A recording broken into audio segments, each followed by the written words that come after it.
We're a couple of guys who like to watch movies, cinema nerds who made it our duty to make a show where we break down, discuss, and review.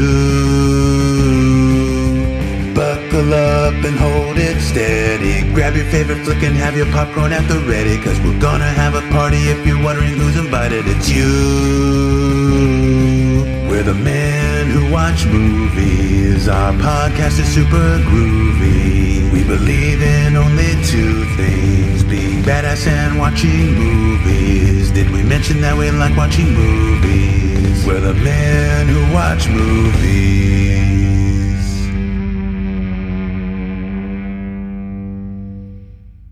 Okay, hello everyone. This is our very first episode of The Men Who Watch Movies. My name is Alec. My name is DJ, and we're here to talk about the Batman movie and compare the movie to its different quality. Yeah, we just saw the Batman. So how did you like it overall? Oh, it was very good. You know, Robert Pattinson plays a very convincing Batman. He is a detective, which we haven't seen in the movies. He's very grounded, but he has his gravitas. He has the nature of the quality of Batman. He's a different Batman that we haven't seen before. I like his take. The Riddler, I thought that he was very perfect. But later, we're going to compare it to Jim Carrey and other Riddler stuff. Yeah, that's a big contrast. I mean, such a different character in those two movies. Definitely nothing like each other. But yeah, I definitely did like the movie too. I think there was I was worried that it was going to be the same as like the Christopher Nolan movies. It looked very in that same universe, but I think it pushed it to the next level. It was different enough to where it wasn't the same thing over and over again. So I think they did a good job. It was like 3 hours long, wasn't it? Yes, it was like 3 hours long. I don't think it felt like it, but I think also I kind of felt it a little bit because I saw it really late. But yeah, I think they did a good job managing their time, and it didn't feel too much like the 3 hour runtime. But yeah, I agree on that, especially because they portray it to look like it from the other comic books. The Batman, The Long Halloween. Yeah, that was definitely an inspiration. The Catwoman with the mask and the long short hair. I definitely like this Catwoman better than some of the previous iterations. Definitely the Halle Berry one. No way. But I liked it better than the Anne Hathaway one. Michelle Pfeiffer is still one of my favorites. But Anne Hathaway one wasn't it Anne Hathaway that played it in the Christopher Nolan one? She's pretty good. I mean, she's grounded, a little different, more different. That one, I think that one fell flat for me. It was kind of boring. This Catwoman was a lot better. You know, there's little different takes on Catwoman, little stuff like that. I think that, you know, when they put a Batman film like that, I think they want to have more characters, make them more grounded, stuff like that. But I do think that, you know, this is very good and it has the potential to make more movies. Yeah. I suppose if they're going to make more movies, then I guess they could want to make more films. Yeah, I think there's definitely potential. I don't want to spoil anything. I don't want to get into spoilers on this episode, but there's like an ending, and it might tease some other villains in the future. So we'll see what happens with that. So it leaves the door open, definitely. So we'll see. I think the Riddler, not the Riddler, the Joker, right, is getting a sequel. I believe he is. Yes. So I think if that's getting a sequel, this one's definitely going to get a sequel. 'Cause, it leaves the door open for that. So I'm looking forward to what they have next. And it has an HBO Max special of the Penguin spinoff. Colin Farrell's own The Penguin spinoff. Oh, really? I didn't hear about that. Yeah, it's pretty good. You know, I hear that they're going to make it rated R because of the gravitas and whatnot. Yeah, I was really hoping that this one would be rated R, but I feel like it did a good job with what they had to deal with. They really don't want to make their other movies all rated R because kids and whatnot, and they just they want to make it. Yeah, I feel like a kid shouldn't even seen this one though. I feel like if they were going to push it into a dark area, they should have just gone all the way.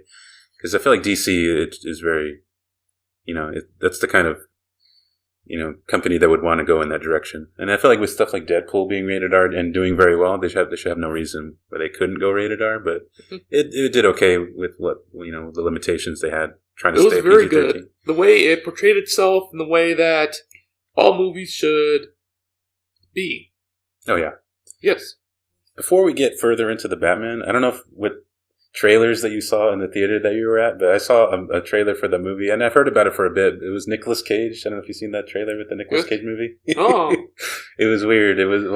It's Nicolas Cage playing himself. Oh, I saw that one with my dad one time. Oh my, that was funny. No, yeah, that caught my eye, but I heard about it and it sounded kind of, Nicolas Cage movies are very hit and miss, especially nowadays, but, nothing like his heyday with Con Air. The Con Air was, that was one of my favorite movies.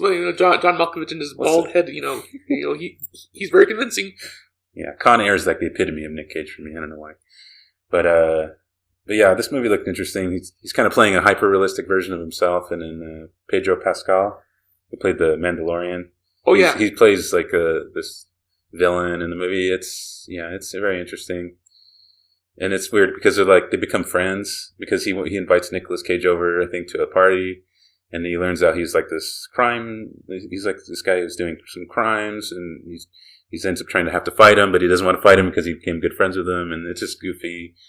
I don't know. I just thought I'd mention it because it was interesting for me. Yeah, I saw the trailer. It was pretty, goofy, but I think that it might be a really good movie. I just think that, I'm more a fan of comedy movies and more a fan of drama movies, but, back onto the Batman point, it's very good. I thought that the Riddler was very grounded. He's based off the Zodiac Killer. They're making it's fresh, it's new, it's inventive. I like how you slickly took the topic off of Nick Cage. But. They always have a grounded Riddler. This Riddler is very grounded, and he's based off the real life Zodiac Killer, and yes, exactly. That's one point I was going to bring up. I feel like it was really on the nose with the Zodiac Killer references, but I didn't mind it too much, especially with that thing he had, the cipher with like the different clues that was taken directly out of like the Zodiac killing. I don't know if anyone's familiar with that. It's this guy. He would kill people and leave these clues behind, and he would post stuff in the papers, and then the cops would have to try and figure out what he was saying, and he actually has never been caught to this day. People have ideas who they think he might be, but yeah, it's this whole thing. Go look it up, read a book. But they took a lot of that inspiration from the real life killings, and they put it in the character of the Riddler. And I think they did a really good job grounding it, because the last Riddler that we saw in live action, was the infamous Jim Carrey portrayal. Oh yes, he was always fantastic. Very you can't go wrong. Yeah, he was out there.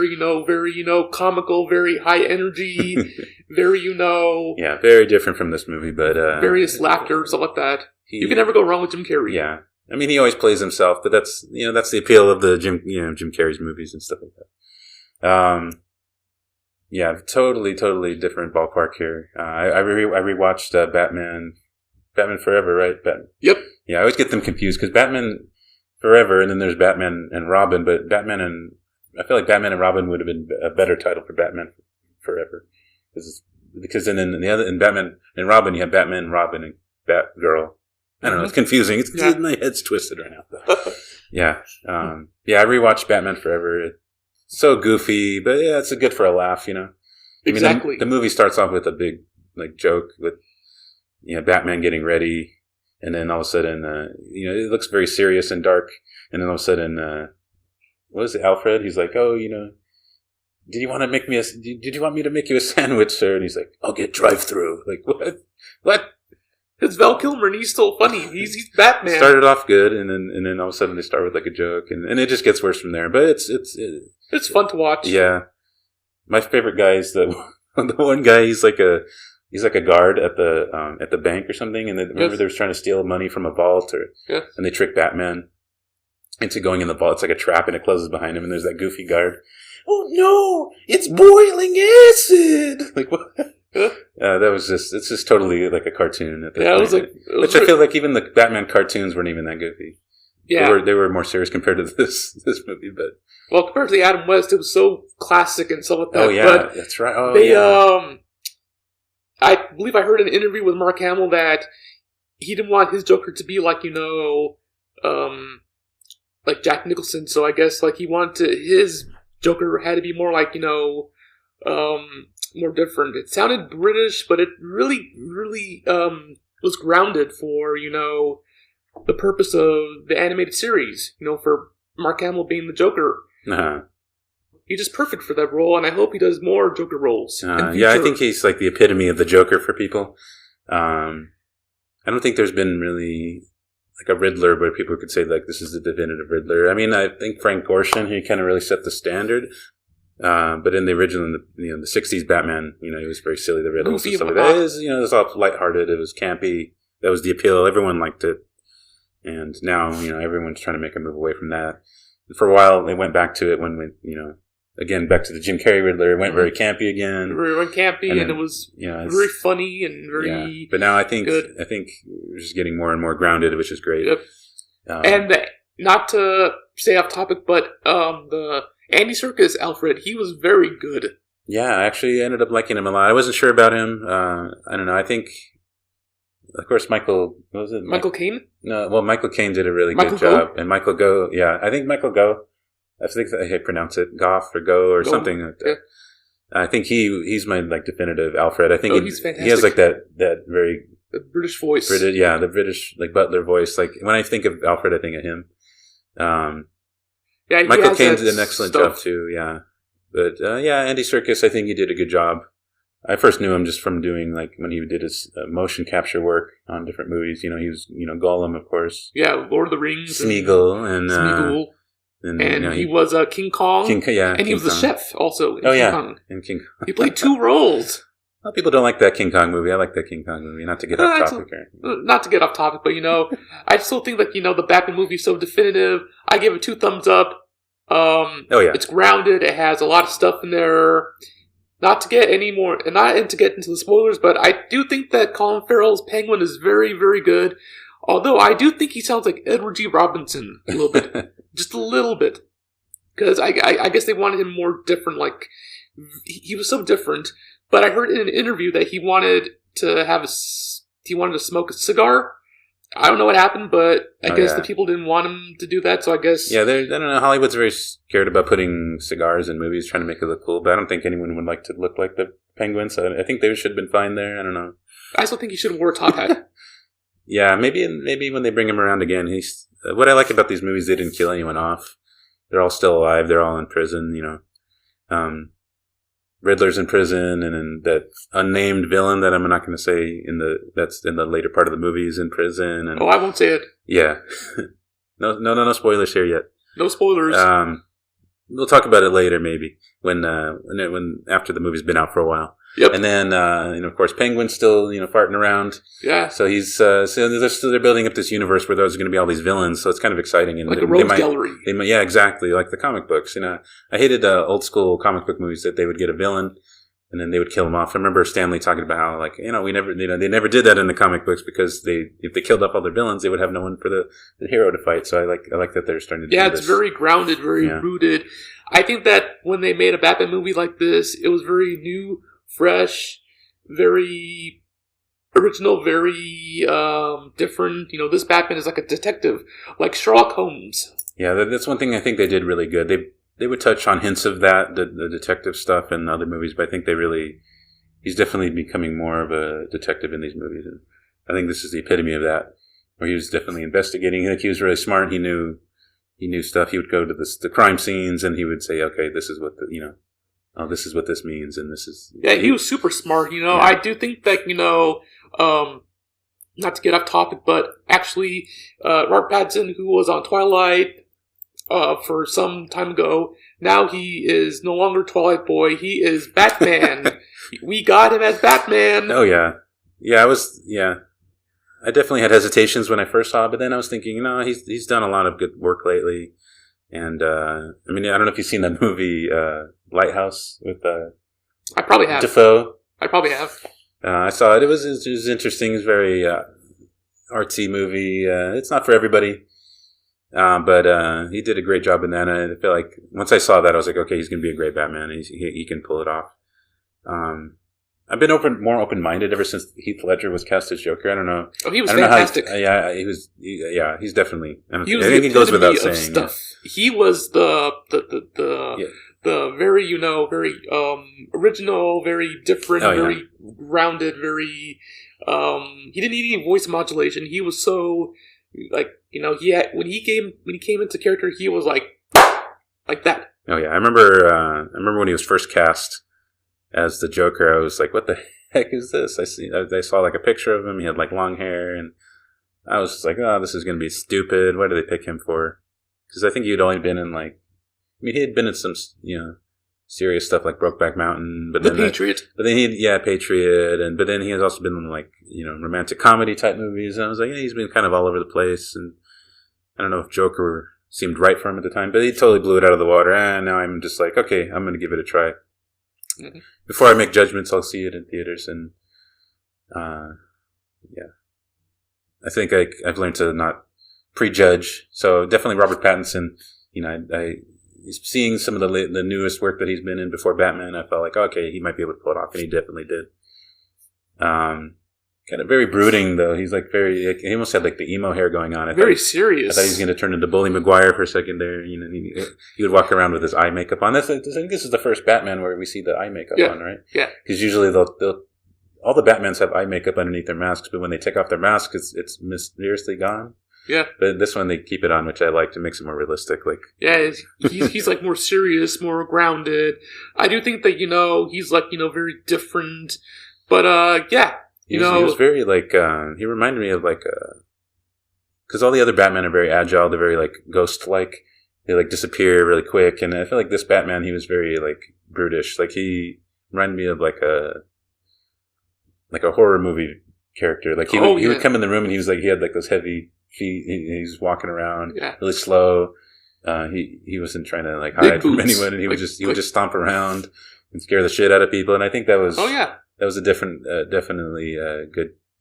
He was so different. Different take on Batman. I feel like it made him more like imposing rather than like this mysterious ghost. I mean, he would sometimes do that too, where he would hide in the shadows and whatnot. But I feel like a lot of times he would just walk.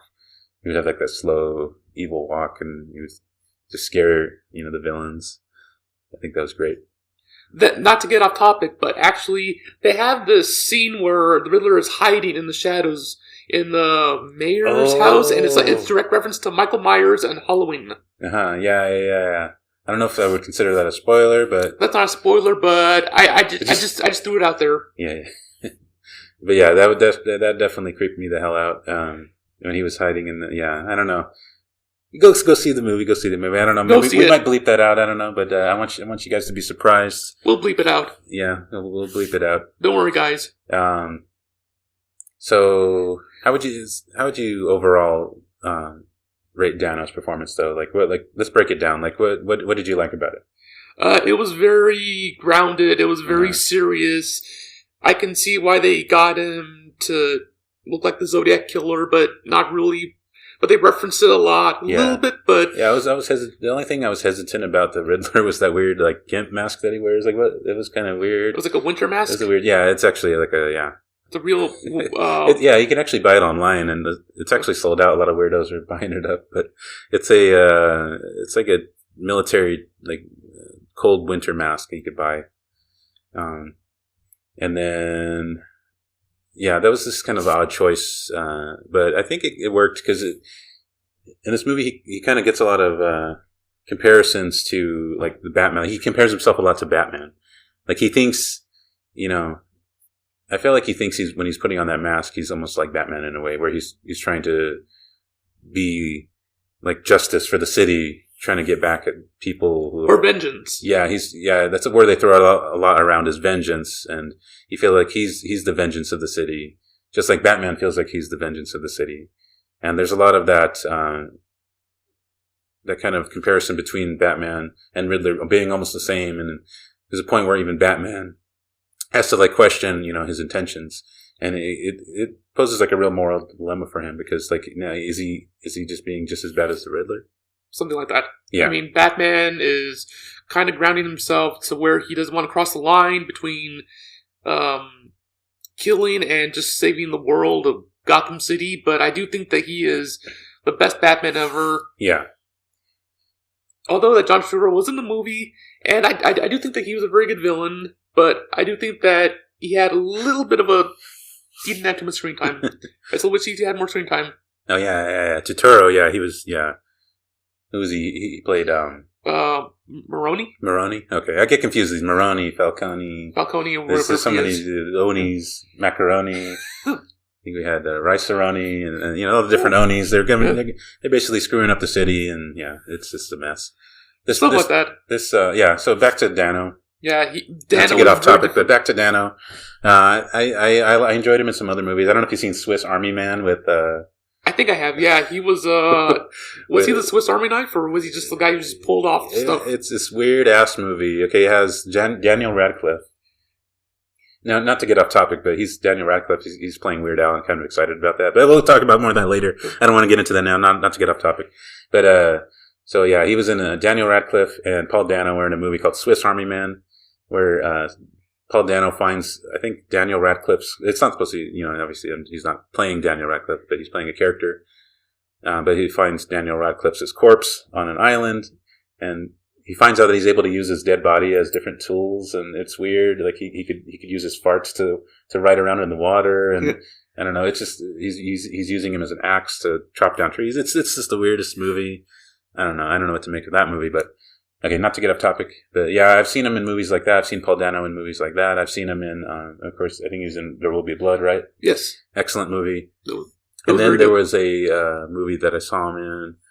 I can't remember the name. I think it had Hugh Jackman in it. Darn, it's such a good movie too. But he gets his the surfer movie. It's like a movie where he gets the prisoner movie. Yeah, I think it's called The Prisoner. He gets the shit beat out of him. I feel bad for him. I think they think he's involved in stuff, kidnapping or somebody. Or Zodiac stuff. I don't know why. I can't remember. Yeah, maybe he was the Zodiac. I don't know. But something happened in that movie. Yeah, I know I'm being so descriptive, but I'll have to figure it out. We'll figure it out later. We need to get a producer on the boards here so they can look up stuff for us, But for now, I'll maybe on another episode I'll elaborate on that movie more. But he was so good in that. I remember he got the shit beat out of him and he was bleeding everywhere. He's always a good actor, and he's in that movie Love and Mercy. Yep, where he plays one of the Beach Boys, right? Brian Wilson or something like that. Yes, he was one of the Beach Boys, and of course, Paul Dano was a very good actor. Yeah, he's such a wide range of ability, so I had no doubts about him, and I think he definitely outdid himself with the role of the Riddler. It's one of those roles where he said that he had a hard time sleeping. I don't know if that's true, or if it's just to make it seem more mystical. Kind of like, they always say Heath Ledger, he was troubled after playing the Joker and stuff like that, or rumors and whatnot. Who knows? But he definitely did a good job. The only thing I didn't like about the Riddler, that he was so whiny. I'm not to get into spoilers, not to get off topic here, but there's a point where he has a revelation about something that he thought something was one way. Happened with the Waynes? Let's not get into spoilers here. I'm going to bleep that out. Okay. But he expected the situation he was in. He thought it was going one way, and he saw it as being a certain way. And then all of a sudden, his expectations were flipped around, and it kind of destroyed his viewpoint of his world. He thought he was doing something, and it turns out it was something that was completely different.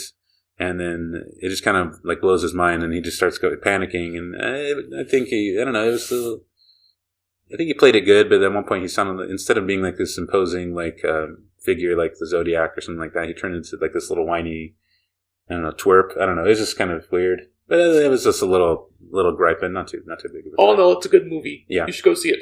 Oh yeah, movie definitely. fans. Yeah, go see it. Get the hell out there. Pump up this. Box office on this thing. It's a great movie. Yeah. Anything else you want to say about the Batman? Oh, the car. What do you think about the car? The car is awesome. I don't know if it was made by Dodge or whatever company, but it was very fantastic. Oh yeah, I feel like it's the most sleek Bat car. I mean, all the other ones I feel like have been really. Well, I wouldn't say sleek, but I feel like it's more grounded. It's a Corvair a little bit. I think maybe sleek would be the Tim Burton Batman movie, which it seems like it's very machined and well put together and it's very streamlined and looks like a Tesla a little bit. Which one? The new Batmobile or this one? No, I don't know. I think it looks like a Tesla. It's like a muscle car. And then of course you have the, what do you call it? Okay, let's take it way back. Let's take it to the 60s Batman. Well, no, even before that. The Batmobile used to be some kind of old-timey car, right? It used to be red, I think, right? Yep. The first Batmobile was like red. I don't know cars. So it was some kind of old school car, and then you got the '60s Batman one, black and orange. Yeah, and it had like the fins on it, and it had like the bubble domes. It was really like of its time. Definitely iconic. It had like iconic. It had like that weird. Didn't it have like a red light on the top, like he was like a police officer or something. Something like that. I don't know. Interesting car. This one kind of reminded me. The new Batmobile kind of reminded me of that, where it was more like it was just like more of like a car. It wasn't like this special military thing or like this, I don't know, like specially created vehicle. It was just like a car that someone converted over. That's what this new Batmobile reminded me of. And then of course you have, like I said, the Tim Burton one's very sleek, very like streamlined with the hatch that reminds me of like an old airplane, like a World War II airplane or something like that. And then you have the Batman Forever, Batman. Yep. It's like this big and Batman and Robin one. Yeah, like, that one's so neon. crazy. I actually kind of like the look of those, but yeah, the neon is kind of off-putting, and it has like these great like fins on it and stuff like that. But I don't like all that neon crap. That it was very stuff. Yeah, definitely an interesting look though. I mean, definitely. And then you of course you have like the Tumbler. That one was like a monster. That was like a big car. It was like a tank. It's like a monster truck. Yeah, that was kind of interesting. It was a different take on it, but I feel like this. And then of course, and then you have the Ben Affleck. I totally forgot about Ben Affleck. Oh yeah, Ben Affleck. He was more gruff, more rough, and he was like the Frank Miller Batman. Yeah, I feel more like yeah, he was definitely an older, more grizzled Batman versus this Batman. He's just starting out. So I feel like that's totally on the polar opposites of their timelines. So you can't really compare the two. But that Batmobile was kind of interesting. It kind of reminded me of the Burton one mixed with the Tumbler. And it was kind of like the fine line between the two. And then, but this new Batmobile is definitely, I feel like it's something you could buy. Like, I feel like he bought it and modified it, and it feels really like real. At first like seeing it in that, there's that chase scene. It felt with the Penguin. Yeah, it didn't seem too imposing. But then there was that one scene. I don't want to give any spoilers away, but it reminded me of like. It almost the Batmobile almost looked like a creature in the night kind of thing. There's a point where it was dark and he turns on the lights and it starts growling and then there's flames coming out of it and you see like the headlights almost looks like glowing eyes. Remind me, what's that movie? There's a movie, I think it's Stephen King or something, about a car that comes to life or something. Something like that. It's some horror movie. Yeah. It's something like that. It's their movies are just grounded stuff like that. Remind me of that, but it's like it was like its own like creature. It was like almost like a wolf lurking in the night, ready to strike. It was so cool. I think once I saw that scene, I was like, okay, this Batmobile is kind of badass, and it held its own in that fight. Although the one thing I felt out of place, like everything was pretty grounded. There's a few like FX shots I felt like they really kind of broke up that groundedness, like in the car chase. The car chase was great, but there's one scene I don't know spoilers. I don't want to do spoilers. Nope. But there's a point where he makes like a jump. And I felt like they could have done better on that. It didn't seem too realistic. I don't know. I don't want to give too much away. But other than that, I feel like, besides those few scenes here and there. And then there's also a scene like towards the end. I don't know. Again, no spoilers or anything like that. But it was like the climax of the movie when the Riddler is doing his thing. Some of the effects in that, I feel like it could have been a bit better. But overall, I feel like it was just... For most of the movie, it felt really, really like grounded and realistic, which is what you want, especially in a kind of movie like this. I'm glad they didn't pull any weird stuff out of left field, like anything mystical or crazy. They kept the tonality was very, very consistent. But overall, you say you liked it? Yeah, I give it 2 thumbs up, and it's very recommended by me and. You should all watch it, movie fans. It's very good, very grounded. I do think it's very good. Colin Farrell plays a very, very different Penguin. He's unrecognizable, but... How would you rate him against Danny DeVito? A little different. Yeah. Oh, very different. Danny DeVito was like a mutant almost. Like he was like... and that's him in real life. But like even in the movie, he was more of like a creature character. Like he was mutated by the sewer. Or no, he was born that way, right? Yep. No, that's right. I was thinking Ninja. Penguin's Raisin? Sorry, I was thinking Ninja Turtle. Yeah, so he was born. They thought he was disgusting. They threw him down the river, or they threw him in in the sewers, and he ended up. I don't know. What was it like? He got found by circus people or something. Yeah, he got found by penguins, and then of course circus people must have found him. Something like that. And then they raised him. It was like that Moses. It was a direct reference to Moses, I guess. So I guess that's why Michael Easton likes Batman, I guess. Yeah, I would say Superman is more of a Moses kind of story. But I guess so. If you want to take that whole floating down the river of human waste thing. Yeah, it's just something like that. But watch Batman Returns. It's very funny. Yeah, Batman Returns was an interesting movie. It had definitely flawed, but it has some good moments. But this Penguin is definitely more mobster, more meatball. He was very more like Edward G. Robinson. Yeah, he was a very Italian mobster kind of guy. Yeah, interesting that they chose Colin Farrell for that. Yeah, he totally blended in the background of all that makeup. Like the makeup looked great, and I feel like it wasn't even Colin Farrell. I was like, oh, yeah, that was surprising. Yeah, it doesn't even look like him. Doesn't even sound like him. He's come a long way from from some of the other superhero stuff that he did. Like, of course, not to get too off topic, not to get off topic here. But he did play Bullseye in Daredevil. Bullseye, I'm sure he wants to forget that. The director's cut is awesome. Yeah, I actually do like the director's cut of that movie. I feel like it is way better than the theatrical release, and I recommend it. Yeah, not to get too off topic though. Not to get too off topic. But what a difference between that superhero movie versus this one. I mean, he's such a better actor in this movie. I mean, it has a lot to do with the material that he's given, of course. But that Bullseye was so comical and different. Yeah, that's all I have to say about it. But yeah, I mean, I just think that over and all, the Batman with Robert Pattinson, I give it 2 thumbs up. Yeah, 3. I would give it 3 if I had another hand. I think I might go and see it again because there's so much in there. It's such a long movie, and I think I dozed off a little bit. Not because it was I was bored or anything like that, but I saw it very late. I saw it at midnight, so I'll definitely go back again and see it.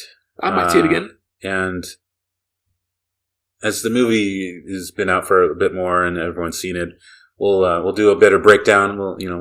We'll pick apart this movie. I just don't want to give away too much. We're kind of dancing on the very edge of what this movie is and stuff about it. So spoiler-free podcast. Yeah, very much so.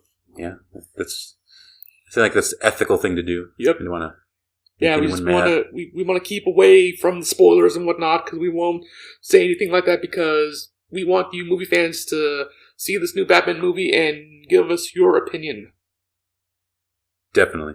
Well, I think that's it for today.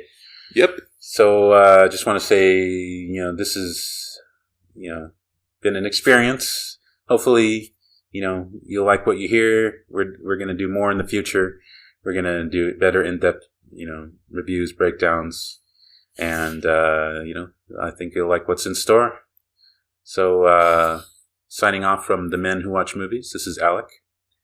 And this is DJ. Thanks for listening. Keep on watching.